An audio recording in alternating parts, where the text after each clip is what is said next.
ఒక చిన్న పావురం కోసం ఒక రాజు తన ప్రాణాలనే త్యాగం చేయడానికి సిద్ధమయ్యాడని మీకు తెలుసా?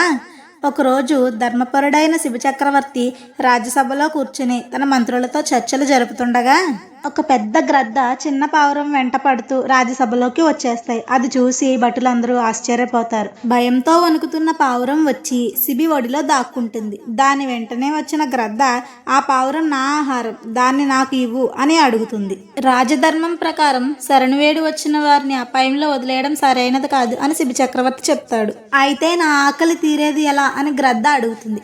అప్పుడు శిబి చక్రవర్తి ఒక త్రాసు తెప్పించి, ఈ పావురం బరువుకు సమానంగా నా శరీరం నుంచి మాంసం కోసి నీకు ఇస్తాను అని చెప్తాడు. అయితే అతను తన శరీరం నుంచి మాంసం కోసి తూకంలో పెట్టినా ఆ పావురం బరువుకు మాత్రం సరితూగదు. శిబి ఆశ్చర్యపోతాడు. చివరికి అతనే వెళ్లి త్రాసులో కూర్చుంటాడు. శిబి చక్రవర్తి కూర్చున్న తర్వాతనే పావురం బరువుకి త్రాసు సరితూగుతుంది. అప్పుడే ఆ పావురం మరియు గ్రద్ద వారి అసలు రూపాలైన అగ్ని మరియు ఇంద్రదేవులుగా మారుతారు. వారిరువురు శిబి చక్రవర్తి ధర్మాన్ని పరీక్షించడానికి ఇలా చేశారు. రాజు యొక్క దయాగుణాన్ని చూసిన దేవతలు ఇద్దరు నీ పేరు యుగయుగాల పాటు ధర్మానికి ప్రత్యేకగా నిలుస్తుంది అని ఆశీర్వదిస్తారు.